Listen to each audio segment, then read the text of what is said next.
You absolute beauties. Anyone that's watching, hello. We are doing a very special therapy talks today because it's Friday and I love our therapy talks. I flipping miss them every week if I don't do them. But today we have some people very special, not only my usual beauties that I'm surrounded by, but we also have Jessica Willerton and Jen Cross with us, who are hypnobirthing specialists, and they do that as a job. And hypnobirthing is, well, it's a magic process, as we all know. Giving birth in itself is a magic process, right? And to be able to actually do that in a relaxed and calm and confident and happy way is quite a feat. So I'm going to introduce you both in a second, but all I'll say is when I gave birth, we're going to go deep Friday morning. I was on gas and air in a hospital. I was petrified going up to the birth itself, and on my way through my pregnancy, oh God, it was just the most terrifying process, apart from the fact that me and myself and my partner, it wasn't a good relationship anyway. So not only did I have a lack of that, I also didn't know what to expect. And I was so scared because all I heard was terrible things and pain and pain and pain. And so internally I was going through pain, externally I was going through pain. And there were so many things that I was experiencing, which was extremely painful, down to the fact that I tried to get cesarean on the private about, 2 weeks before the birth. And I ended up giving birth to my son naturally 7 weeks before, because he just didn't want to come out by cesarean. So my waters broke early. And he came out on his own wishes. So that was quite interesting. But when I gave birth, I was on gas and air. They took the gas and air away and they said that I wasn't in labour in the hospital because their machinery had broke. So I was in absolute agony and pain, saying, well, if this isn't birth, then I'm dying, literally. They gave me paracetamol and they said, oh, you're going to need the gas and air later on. And it's only when I said, I need the loo, that they kind of looked and they were like, he's coming out. So, I pretty much gave birth on paracetamol, but it wasn't a pleasant experience. So on top of all of that, now I'm going to introduce you beauties. So Jessica, can you tell me a little bit about yourself and how that would have made you? I could have done with you guys. Yeah. Hi. So I am a hypnobirthing practitioner and I teach the Mindful Mama method, which is originally a book called Mindful Hypnobirthing, written by Sophie Fletcher. And I trained with her and I decided to be a hypnobirthing practitioner after I did it for my own birth. And I got really obsessed with it, really excited about it. And I could see how much of an impact it had, and just decided I didn't want to do training in what I was doing. I was doing IT system training. Didn't want to do that. I wanted to do this instead. So I went and trained with Sophie in Surrey when my daughter was 8 months old, and then last year started practicing in January, and I've been practicing since then. And it was one-to-one kind of sessions that I did in here in my front room, and then since the whole world has gone into this pandemic and the lockdowns and stuff, it's all gone via Zoom. So still managing to do them, but just via Zoom. But yeah, with your story, you definitely need it because there's lots of things there that come up.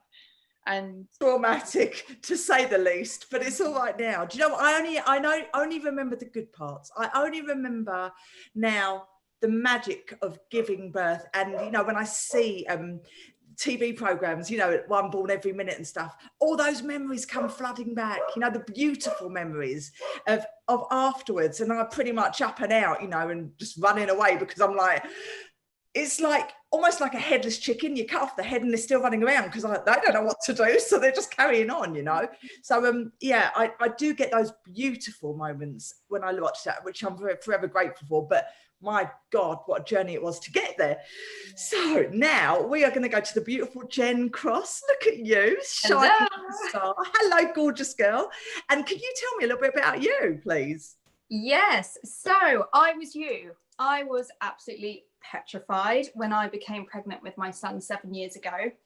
So I thought, I need to just be surrounded by positive stories right now. So I Googled positive birth stories, and it just came up with video after video, loads of information, and it soon turned out they were all hypnobirthing. And what really stood out to me was how individual it was, in that there wasn't loads of people surrounding them. It wasn't hands-on. They were just mum birthing their bub, and it just immediately changed the dynamic from you're a patient to actually you're a birthing mum. If everything's going straight forward, you know, we don't need all this hands-on kind of approach.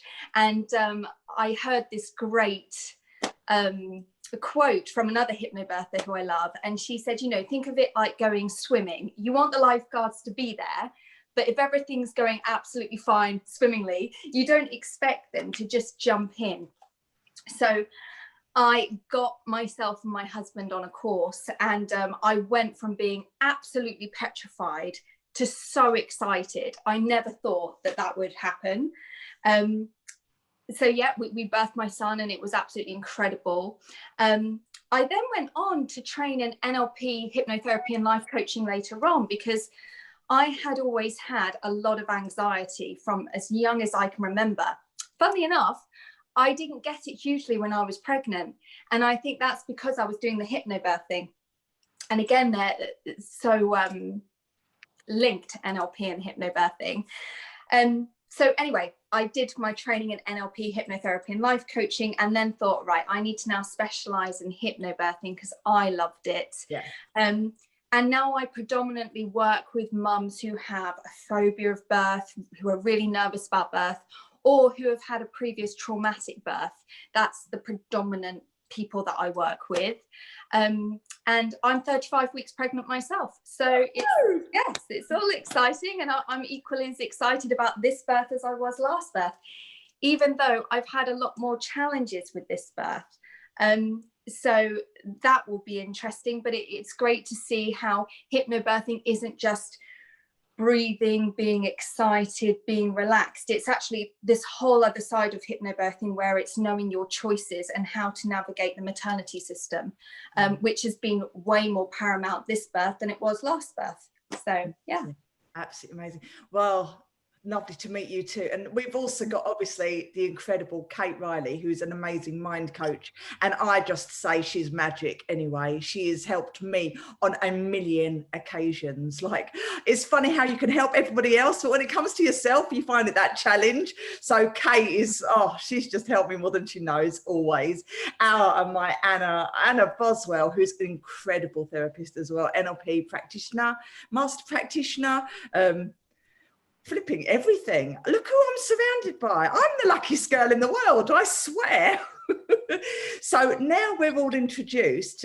I'm just going to throw it out there because, Kate, talk about, actually, no, let's go to Anna first, because Anna, it's thanks to you that this is together, because Anna's friends with Jessica, and also contacted Jen and got this whole group together. So I'm grateful to you, Anna, for this, because I'm learning as well. I mean, I am a clinical hypnotherapist as well, and I learned about hypnobirthing during my, clinical hypnosis help me out with the words. Yeah, I learned about it when I did my training. There's the word there. But I'm not a practicing clinic. Well, you know what I'm saying. I'm not a hypnobirthing therapist. Yeah. So, Anna, talk to me. Yeah, I'm just fascinated really with the work that Jessica and Jen both do. And one of the things I wanted to find out a bit more about is we talk a lot in the NLP world, and especially like during lockdown, about we kind of focus on the things that we know we can't change. We accept the things we can't change, and we focus on what we can. And the reason for doing that is because we know that if things can happen externally all the time that we're not in control of, and there's nothing we can do about that. What we can do is take control of how we respond to things, how we breathe, how we think, etc. And I was kind of interested because I'm not a mum. I still hope to be one day, but all the stories I do hear terrify the living daylights out of me, I won't lie. And so what I was really interested to understand more about is, obviously people have birthing plans, and it's, you know, it's all great if all things, you know, birthing plan goes accordingly and all the rest of it. But as we know, things don't always go to plan. And I was kind of wondering, so in the NLP world, we talk about, you know, you kind of accept what you can't change and focus on what you can. And I guess that hypnobirthing will also support greatly with that. And just wondered initially what some of your thoughts might be on that. So if you've got a birthing plan, but it doesn't go to plan, how does hypnobirthing actually help with that? Is it okay to answer this? Yeah, please do. Just have a chat between us, so don't worry about me speaking. So, in the sessions that I do and in the course, exactly the same sort of thing you're saying, like every birth journey is always different. No birth is ever the same. Like you can have similar things happen during the journey, but nothing is ever the same. Like anything can kind of happen, you know. And a lot of the time, if you are in control and you're making your own decisions and you've got knowledge and you're feeling not fearful, you know, you can have kind of a straightforward birth that you would think, but things can come up. Our babies, from the moment you are pregnant, your babies test you and teach you over and over again, and the birth process is like a massive lesson. But what I teach is that you can have birth preferences. So if you call them preferences to what you would prefer to have, and then if anything does come up that's kind of against your preferences or your plan, then it's about changing that course of direction, but you making those decisions from a place of knowledge and not from a place of fear. Because a lot of the time people are just terrified and scared, and they don't have the knowledge, they don't have the understanding, and they make any sort of decisions that come up that are presented to them out of fear, and then they look back and that's where regrets happen and where things aren't personable to them.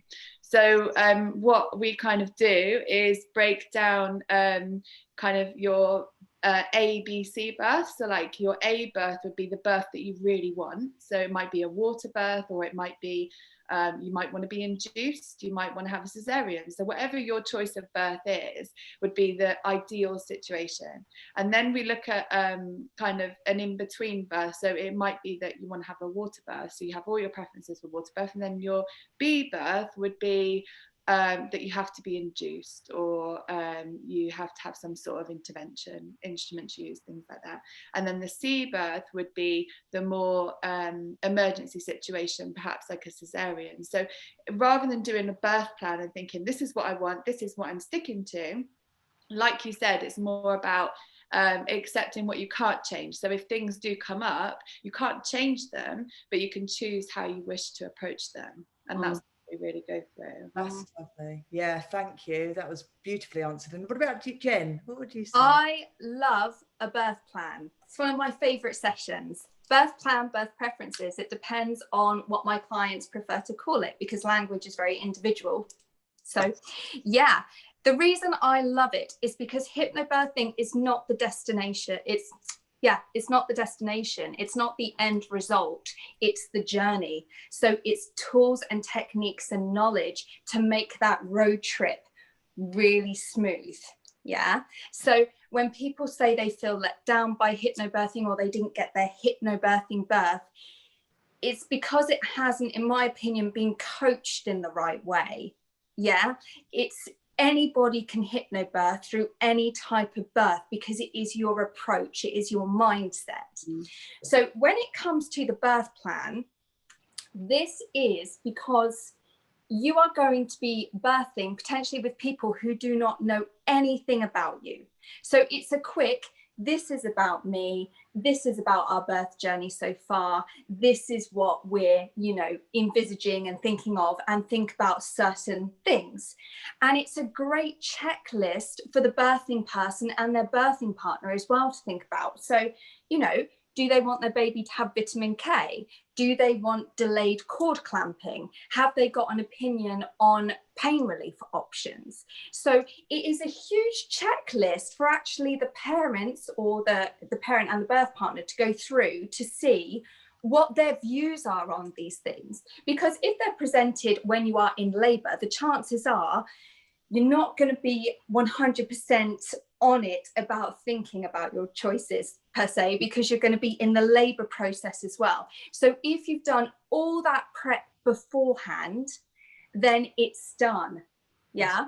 And exactly as Jess said, what did Jess say? 35 weeks pregnant, you know, coming up with different, you know, birth journeys. So, okay, if we have a natural vaginal straightforward birth, what would my preferences be for that? If we're going into a cesarean, what would my preferences be for that? And of course, nothing can be guaranteed, but if you pop it down, then hopefully, you know, a lot of it can be accommodated.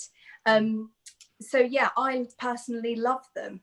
I love that. And also visualization is so key in life in general. So if you can try and visualize the smoothest and become the flow, not fight the flow, then everything will just become a little bit smoother, and you can just accept and bring that into your world and be that flow. So I just want to go to Kate now, because Kate, you little beauty, you gorgeous angel of mine. Let me hear you do some speaking, please. Well, I think because we all come from kind of like a background of sort of NLP, hypnotherapy and stuff. So I was just interested in how it looks like if I was a young mother now with a baby on the way, and what does it look like, hypnobirthing? You know, how many sessions do they have? You know, what's the structure? This is my left brain talking. I want to see the structure. I want to see how it works. Just so what would someone get from working with you guys? Do you know what? There are so many different approaches to hypnobirthing. Would you agree with that, Jess? Yeah, I was going to say the same. So yeah. What's your preferred way? If your ideal way of doing something, how would you want to work? I mean, I know everyone's different, and you would adopt your approach based on the client that you have. But kind of like, there must be like a kind of a structure. How many sessions normally would you work with somebody, and what's the process? So my personal approach is very, very one-to-one. So I will always do a taster with somebody, whether they, you know, are dead set on booking or not, just so that I can find out all of their background, what they want from hypnobirthing, because that's very individual as well. Everybody wants something different from hypnobirthing. They want something different from this experience. So we do a taster. I then do 4 core hypnobirthing sessions, and then I do a 5th one, which is all based on holistic infant sleep and how your baby, the biology of your baby sleep, because that's a whole other subject, which is hugely helpful. We will then do a recheck-in at 38 weeks, where we will do a delivery hypnosis. We'll chat about how you're feeling about the upcoming birth, and then I will check in when the baby's there, when the baby's arrived as well, to talk about, you know, or if they want to talk about how their birth went, because that's important for a lot of people to be able to talk about that. So that's my own personal approach with it. Lovely. And what about you, Jess? Yeah, so like Jen said, there's loads of different types of approaches and ways that it's run. The particular course that I do is what was written by Sophie Fletcher, who wrote the book, and the course is roughly about 7 hours. Now it normally goes over for me because I, like Jen said, I like it one-on-one. We can do group sessions with them, but I don't mind them, but I prefer to be more personable and one-on-one with the couple, so that we can go through their story in more in depth, and their own fears might be different to another couple's fears as well. So really breaking down those things with them. I currently, because it's via Zoom, the best way I've found it is to break it into 3 sessions. And throughout these, we look at mostly like knowledge about the physiology of birth, and do kind of small hypnobirthing techniques in the sessions. But most of the actual hypnobirthing, like we explain what it does and how it works and letting go of fear, but most of the actual hypnobirthing work or practice is based on the tracks that they listen to after the sessions or during and beyond until they go into birth, and they're provided by Mindful Mama. So she has like a whole playlist of different types of tracks depending on what the mother needs, because sometimes they might need just to relax and be more mindful, and then sometimes they might need to really let go of some fear, or sometimes they might be nervous that they're coming up to 40 weeks, you know, that kind of 40 weeks thing that gets built into us. So there's different tracks depending on what they need, and it's about them kind of going away and doing that practice and what they like. That's lovely. But like, I'd love to just mention something, Jess, if that's, you just talked about this 40-week thing that gets put in your mind. And funnily enough, this morning, I saw that Jen had put a fantastic post about, obviously you're kind of coming up to your due date, but you said, well, actually my due date is anything between 37 and 42 weeks. And it was, and again, it kind of comes back to that, there's things you control and there's things that you can't control, and one of the things you can't control is actually when your due date is going to be, and I think you were saying a lot of people get fixated on this due date and on this 40-week thing, but actually if you say it could be anything from 37 to 42 weeks, and I'm comfortable and relaxed with that. And that's something that Jen had said this morning, which I thought was lovely. I think the sad thing about that is that it's not talked about by midwives. So you, or the medical profession, well, not all of them anyway, I'm sure some of them do, but you're told your due date, but you're not told anything around your due date. And induction is a huge topic as well. And quite often you're offered an induction around 40 weeks. So instantly people panic that must really back up the fact that babies need to come at 40 weeks. And there's so much anxiety around that. Actually, do you know, the good thing as well is that I remember that there was no one really to speak to when I was pregnant as well. Just like no one that I could actually trust, or if I was speaking to people, it's always, you know, the worst case scenario, or, you know, and it puts the fear of God into you. And we are, as human beings, we're suggestive, you know, and adverts are hypnosis, and we're in hypnosis every single day. So if you've got someone that's there, that's with you, that can guide you through the process, that's been there a million times before, and can just calm those nerves, and just that they know what you're going through, they understand that, and so they can suggest things that will make you feel better, rather than suggesting all the suggestions out there in the whole world that are just putting you on edge. You know, it is a state of mind. It is a choice of how it's looked at. And our minds are so incredibly powerful that we will believe what we want to believe. So to have that luxury, it is a luxury of having someone, an affordable luxury, I'd say, but it is a luxury of having someone there that can hold your hand, basically, and be a friend, and a friend that knows what you're going through, and that's there to talk to if you need them, and just to put your mind at ease, and to see things from perspective, because perspective is that power that we all have that would just make everything look a little bit different and make you feel better. So yeah, I think that's just brilliant. So, and how about not just, because it's not just for mums, is it? How does hypnobirthing help maybe dads, babies, birthing partners? Does it expand out to all of those areas, or is it just for mum? I was going to ask about that, about the baby side of it, because I'm not a mother, but I was a baby, and so the biggest thing that I found when I did my NLP and hypnotherapy training was because we work on each other, don't we? So we all have these kind of mini sessions all throughout the training. And one of the most powerful things I had was actually going back to my birth. And then I went back even into the womb as well. And I cleared out a lot of anxiety that was, for me, actually being in the womb. And then my birth also was, for me, emotionally, it was a very horrible experience, because I was adopted. So I was taken away from my mother at birth. So I felt like, to me, being born was almost like dying. For me, I was being taken away.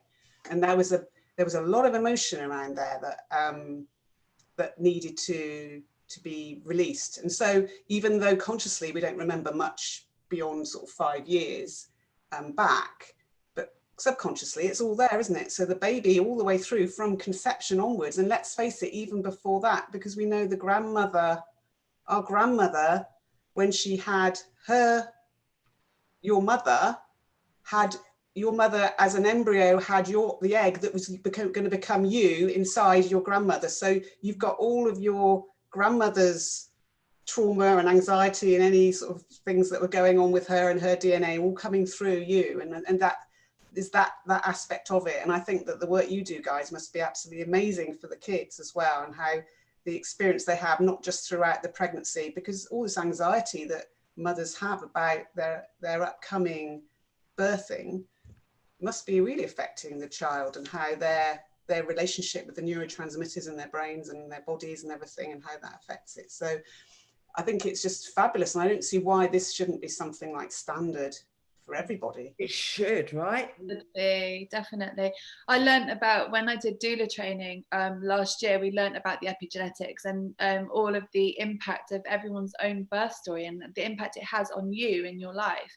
And one of the first things I always ask with couples, and a lot of the time I do kind of talk to the men as well, like you're saying, the birth stories, the birthing partners, sorry Anna, is about their birth story and how do they know how they were born. And sometimes a lot of the anxieties that they can hold, or the fears that they hold, are from their own births, and that's where really the trauma that they can hold on to there can really impact their birth. So if you can break it down and let them see it in a different way, then they can kind of let go of that a little bit and see that their birth, their own birth story with the birth of their child will be different.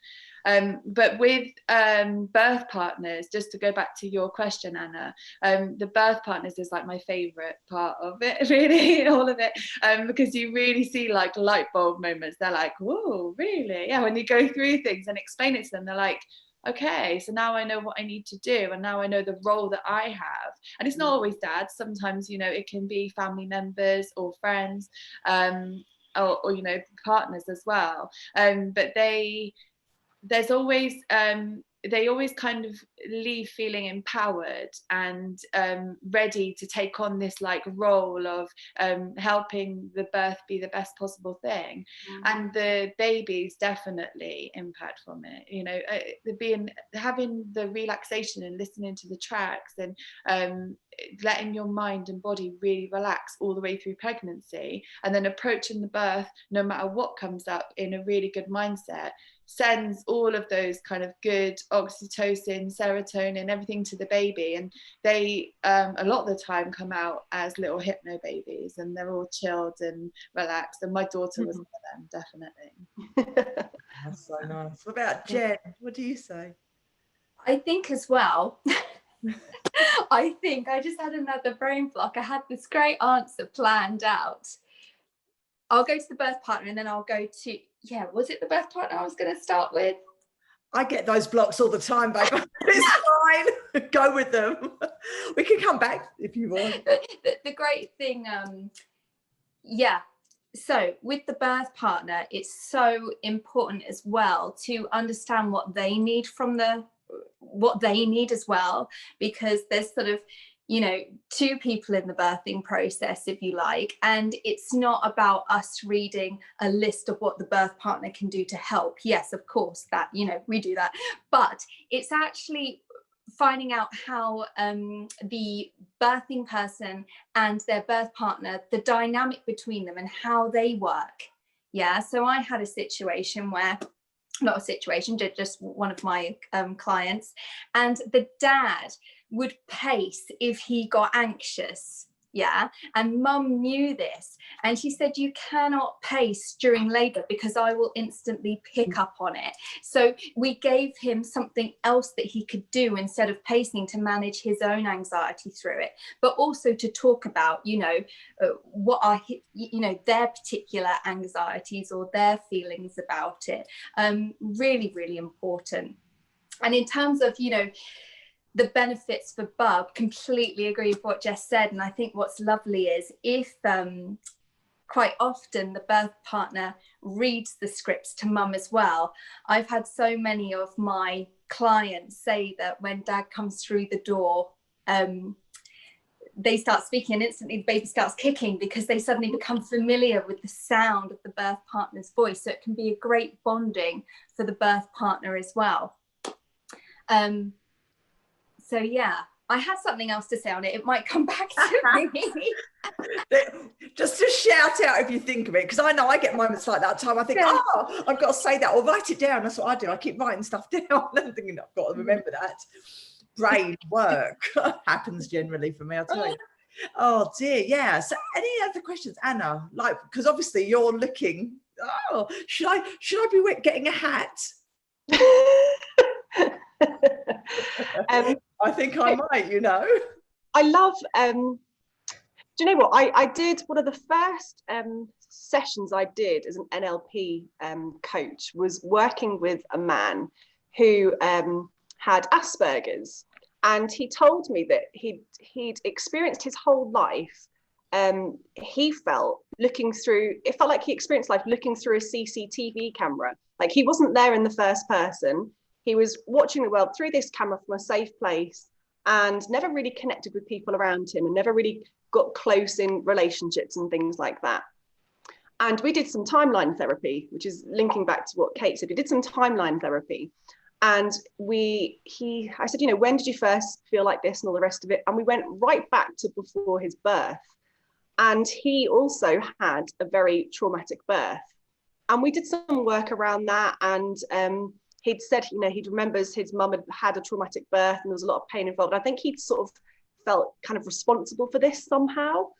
And we did a lot of work. And at the end of this session, he basically said he wasn't looking through life through this camera anymore. He was in it, and all the colours were brighter and all the rest of it, which I just thought was incredible.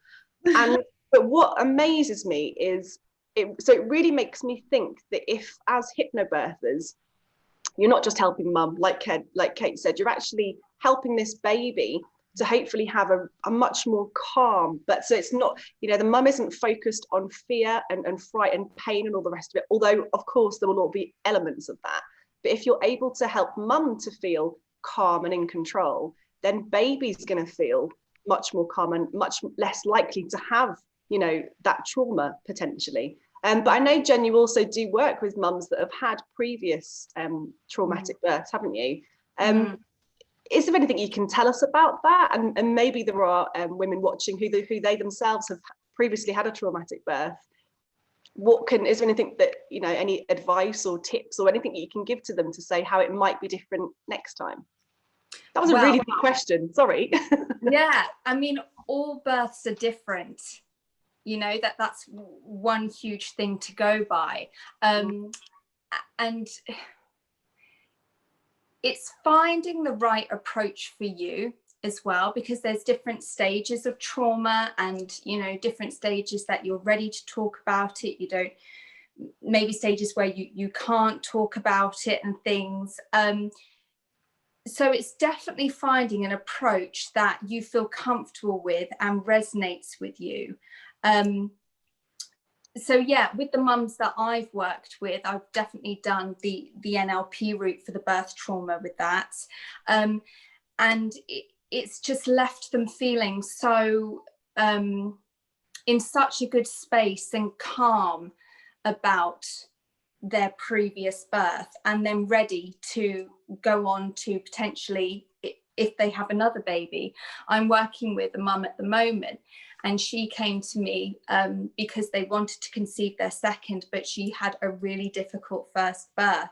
So we did some techniques around that, and not just the birth, but how she felt about herself. And again, that kind of went back along.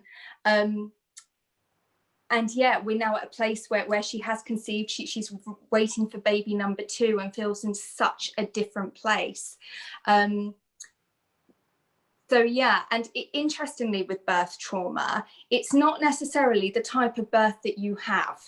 It's how you felt about that birth. It's how you felt by, you know, the choices that were offered or not, how you were spoken to. Was there respect there? Did you feel that you had dignity throughout the process? So yeah, it's not just talking about the physical birth per se, it's about the whole picture of it, if that makes sense. Can I add on to that as well?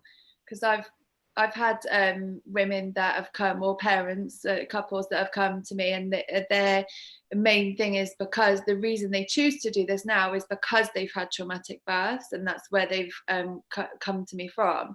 And like what Jen said, it's about, rather than the birth itself, it's their lack of kind of knowledge or being able to make choices, or just being scared. They were, scared. And a lot of the time when you talk through their reasons for their fear, or talk through their birth story that they had before and what happened with their first child, they you can kind of direct them in saying, well, the reason that might have happened is because you didn't know about this, or you would have a different approach now because you understand why that might have happened.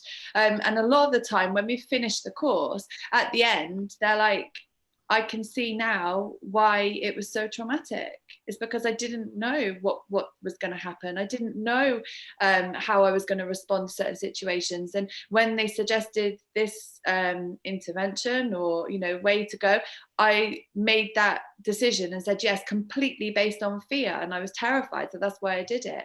And then they leave thinking, well, this one can be completely different. We can approach it in a different way because we've got the knowledge. We now feel empowered, and it doesn't need to be that way. It didn't need to be that way in the first place.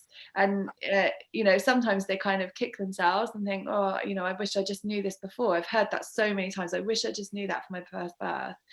But then it leaves them even more excited and more empowered, because then I'm like, well, I can, a lot of the time second and third birth or subsequent birth can heal the first trauma that you had in the first one.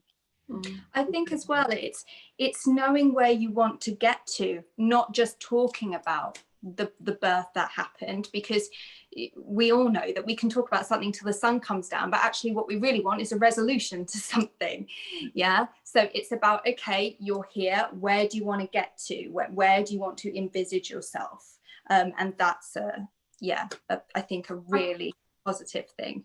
I think it's very interesting as well, because hypnobirthing, what we're going through at the moment with the current pandemic and with just life in general, it is almost like a new birth. It's a new birth of our lives, how we see ourselves, who we are, what we want to do. It's a blank page, a fresh start.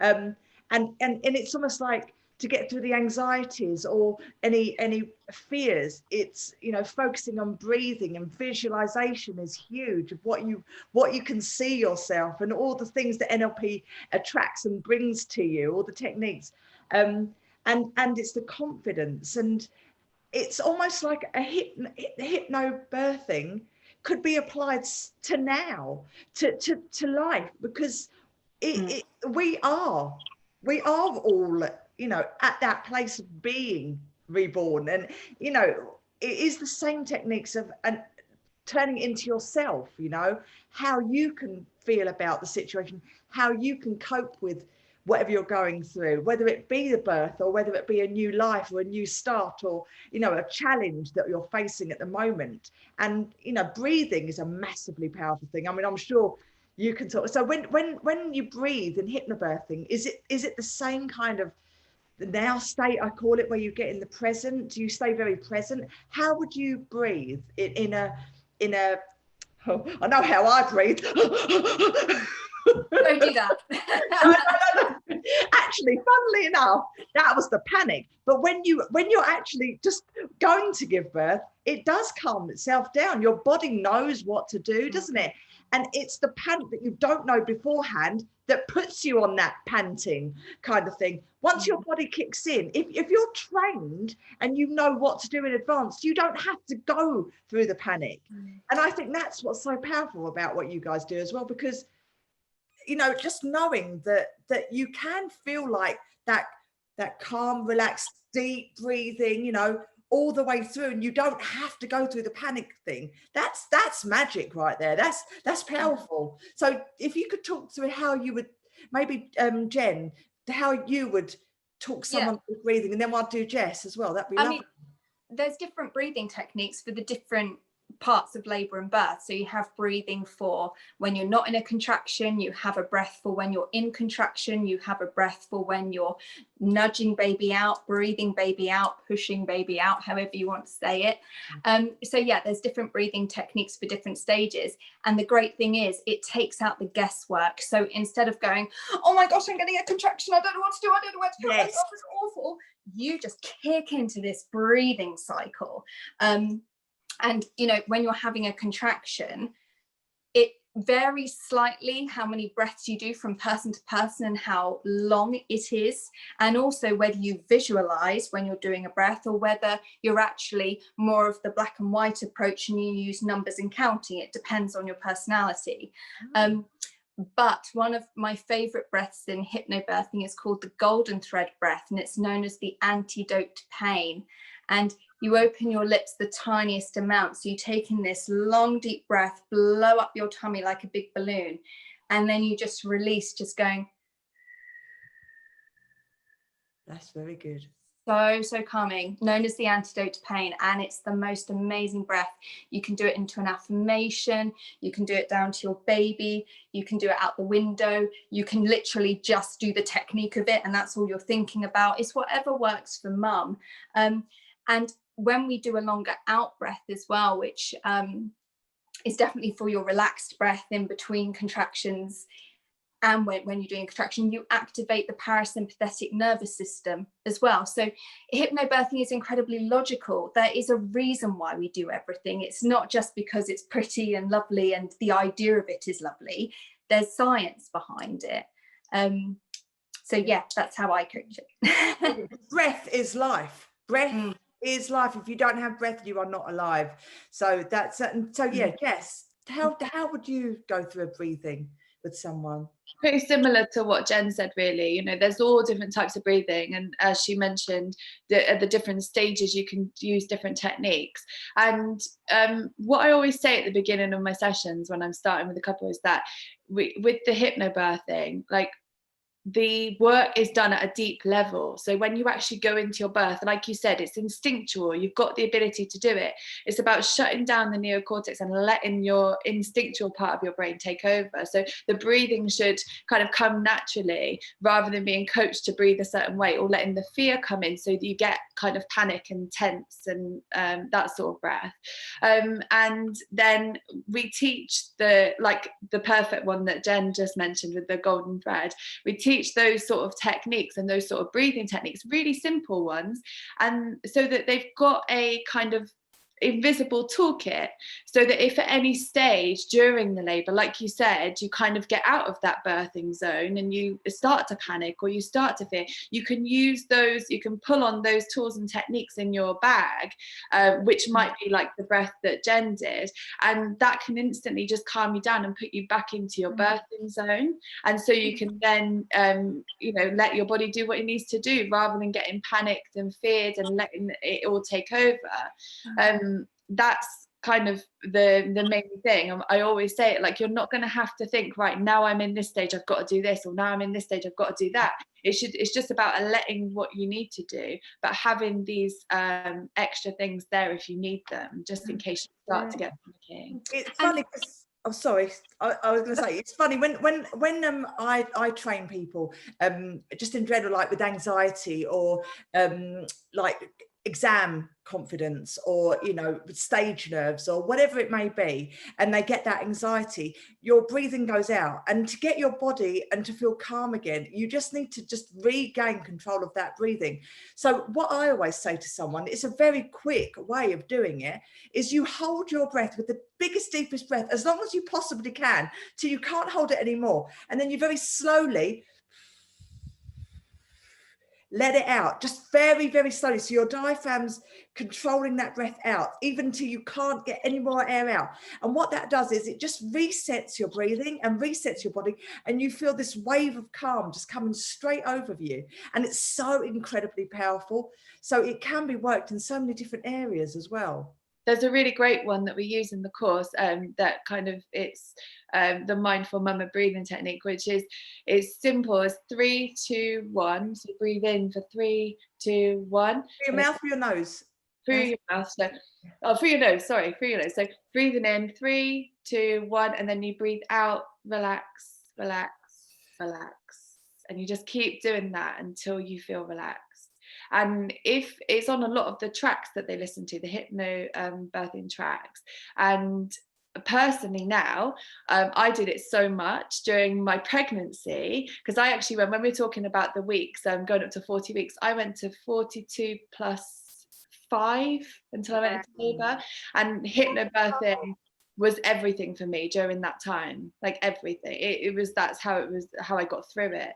And the breathing, the 3, 2, 1, relax, relax, it's so quick and so simple, but if you keep doing it, keep practicing it, even now, my partner will go, Jess, 3, 2, 1, relax, relax, relax, and it just calms me down straight away. Like straight away. It doesn't matter what the situation is, but it's really good for like new mums as well. You know, when you've got the baby and they're crying or they won't sleep and you're really tired, just you can get panicky if you're trying to feed them or put them to sleep, and just breathing can calm you down, and then it calms the baby down as well. So little techniques that you learn during the hypnobirthing can help you later on and beyond. And it becomes like an anchor as well, so you're anchoring that calmness to the breath, and anchoring, that's what I learned in my clinical hypnotherapy, is, you know, you can set off powerful anchors. And Kate, you know all about anchors. You're always brilliant at anchors with the men. And I was also interested in the whole thing, because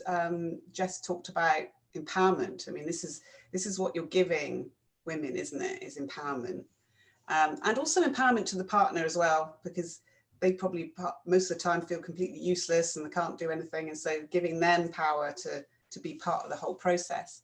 And also the whole thing of because we know when somebody's pregnant is that all their senses are heightened, and so they're more alert to danger, more alert to any cues from anyone around them. So the more the partner is relaxed, the more they're going to be relaxed as well, because otherwise they're just going to be triggered by anything really easily, aren't they? So, and we know that things like the sense of smell gets heightened during pregnancy, and so the mother will smell the pheromones that's been given off by somebody else, and so we're constantly sort of scanning for danger, because you can't run away when you're sort of 9 months pregnant. You know, you've got to be in a safe place, and so it's all about calming that anxiety, being able to do that, and the people around you making sure they can do it too. So training everyone around you to do the same thing is very important. And as you say, it's a great tool for the future, for them and to teach the children and everything. It just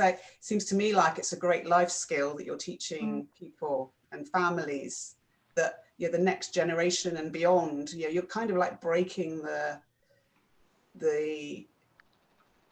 I don't know what I know what you mean, but it's like there's a chain going through the generations that's a trauma stress, right, birth and everything else, and then you're breaking that, and going forward it's just this beautiful, meaningful experience that yes, there is going to be pain involved, it's got to be, but it can still be a beautiful experience, and bringing that meaning. And I think talking about the meaning of it, I think that's very important as well. We were talking about just before we came live about how meaningful this makes it all. You know, it's like a thing that people can look back upon and really, really enjoy the whole memory of it, instead of saying, yeah, it was absolutely traumatic, but I got through it, thank God, and now, you know, and now I'm pregnant again, and like just expecting the same thing. And you give that to people, you give that meaning. Lovely. And I just wondered if you have any really good stories that you could share, because I love to hear. Yeah, so do I. Yeah. I was just gonna say on that, I think if partners knew how paramount they were in this process, you know, quite often how baby is created needs the same things as how baby is birthed. So quite often when we think about environment, we say, well, if you could sleep in it, if you could make love in it, you could birth in it. Because actually the hormone that we get when we make love, oxytocin, is the same hormone that powers our contractions. Yeah, so actually having the birth partner that you made baby with is so, so powerful. Yeah. Do you know what though? When I gave birth, I didn't have my partner with me because there was a lot of problems with him, and I always had that pain of I had my mum with me, thank God, you know, but it was a very traumatic time, my pregnancy, emotionally, and including the birth, because obviously, as I said, everything was just traumatic, and I didn't have him with me, and I didn't know who I was. I didn't know my own self-worth, and it took me, well, until I did my NLP course to figure out so many things, you know, and to realize that I was worth it, and that, you know, that was their problems, you know, and everything that I was taking on, you know, the only things that we can control are our own thoughts, feelings and actions. So, and I did feel a lot of resentment. I felt a lot of resentment towards him, until I decided that was doing me no good, serving me no good, let it go, and forgive and accept. I think when I work with mums who don't have a birth partner potentially in the picture, this is where the whole self-love comes in. And actually it's creating self-love with you, with your baby, that connection, the oxytocin between you and your baby. So it's reframing it. It's saying, okay, you may not have it in this relationship, but you can have it in this relationship. Wow. So that's how I approach that. Everything that you've just said has just gone click with me, because I am completely into self-love. I mean, Kate and Annie, you know that, right? In fact, the course that I did, I've just done a course, which is the 30-day confidence challenge. It was originally going to be the 30-day self-love challenge, because I'm all about that. I'm all about self-love. And you're right. It probably does stem right back from then, because that totally makes sense. I didn't have that love. I didn't have that magic formula at that point, and I had to find it within me, and it took me years, you know. And I just want everybody to know how wonderful and how worth it that they are, because everybody is magic and everybody's worth it. We're all enough. We don't need an external, and if you've got that, that's wonderful. But if you haven't got that, it doesn't mean you are not worth it, and it doesn't mean you're any less than anyone else. You are so capable. So, I'm very passionate about that. Can you tell?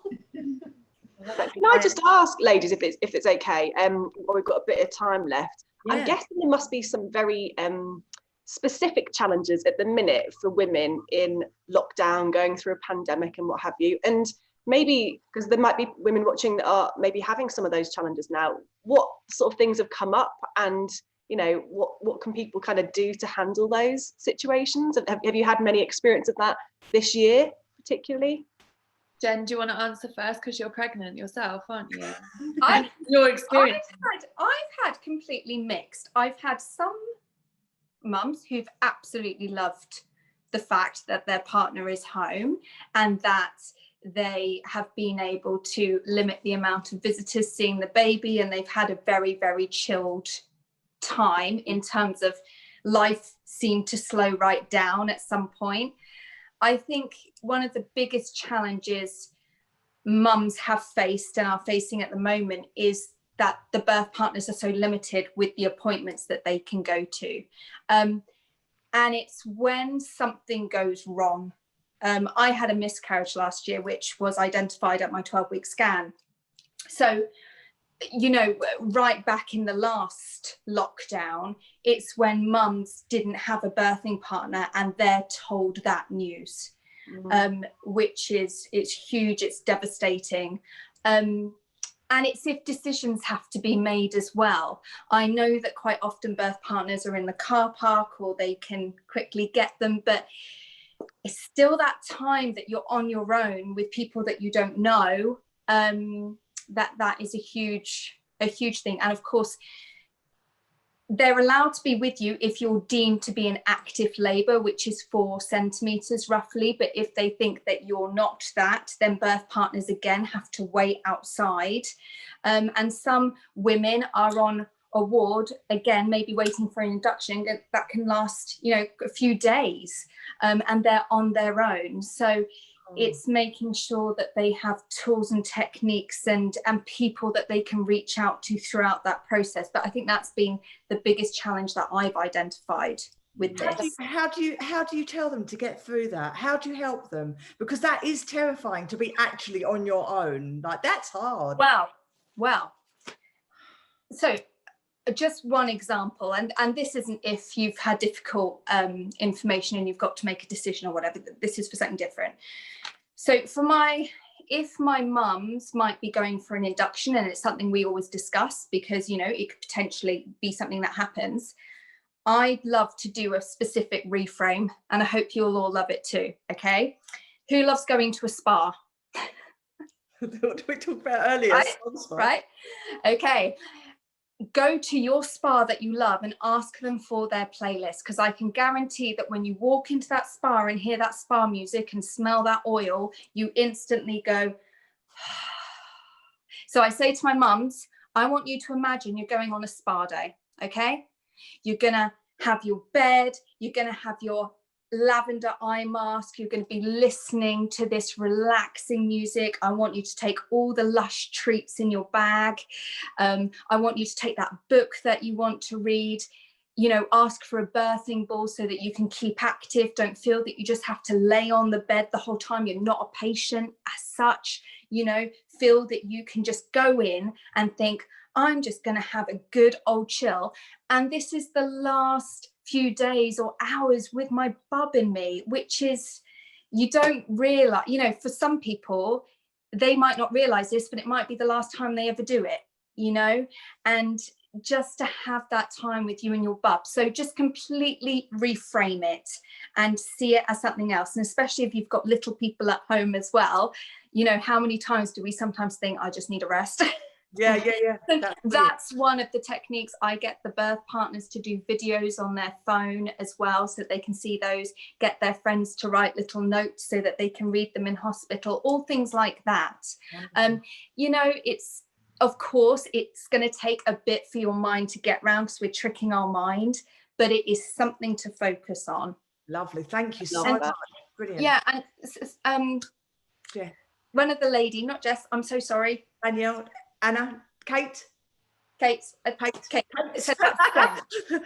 Scent, yeah. So one of the things that I say is, at the moment with the pandemic, I'm not sure whether you can take your own pillow in, but take in your own pillowcase that smells of your own washing powder, so that you can place that on your pillow, so that you're surrounded by your own scents from home. That's lovely. And Jess, have you got anything to add to that? Because we're down to the last few minutes. I just flew again. But Jess, yeah, very similar to what Jen said. I worked with a couple just last week, was the end of their kind of sessions with me, and she may have to have an induction for various reasons. And so we were talking about what could make her, what are the, you know, we're talking about anchors, like what are the negative anchors? So what sort of things would trigger the anxiety when she goes in, if she does have to sit and have an induction for a few days?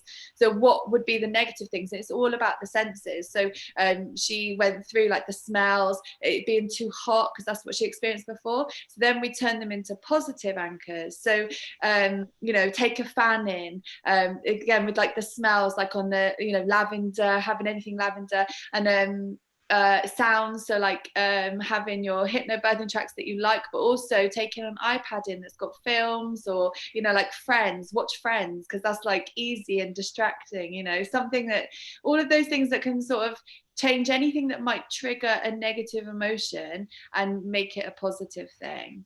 And she loved it. She was like, yeah. And I made her like these little bags to put in the bath with like herbs and tea, like salts and stuff. Amazing. And she said she's going to make some and take them with her and have a bath in there with the smells and everything. So like when you said the spa, Jen, that was exactly what, you know, the same sort of thing. Just take time to enjoy it and look after yourself. Oh, guys, I just want to say thank you all so flipping much. And it's funny you were saying about spa, because before, me and Kate and Anna were having a conversation, and we were talking about the soul spa, because we all go to the spa. This is before we even started. It's like we're beginning and we're ending with this spa idea, because we go to the spa and we enjoy that. But do we ever have a soul spa? You know, let's look after ourselves. So, I mean, in my write-up, I'm going to put everybody's details. I hope everyone that's watching this has got as much value out of what I have out of this chat, because it has been amazing. It has actually been incredible. So thank you, ladies. And it's been so nice to meet you both as well. And Thank you for having us. No, it's a pleasure. I'm not going to have another baby, but if I ever did, you'd be my first call. Definitely, yeah. And yes, everybody, it's been a pleasure. Everyone say bye-bye. Bye-bye. Bye. And I'm going to sign off now. All the details for everyone will be in the write-up. Like, subscribe, share this far and wide. Anyone that you know that wants hypnobirthing ideas, techniques, anyone that's interested, or anyone that's just wants to have a bit more about what's happening now and how to deal with the now state. So just share this. And yeah, it's been amazing. So bye-bye for now. I'm going to sign off. And I'm just going to end live stream. Here we go, stopping live stream. I think that's done. And I shall stop recording.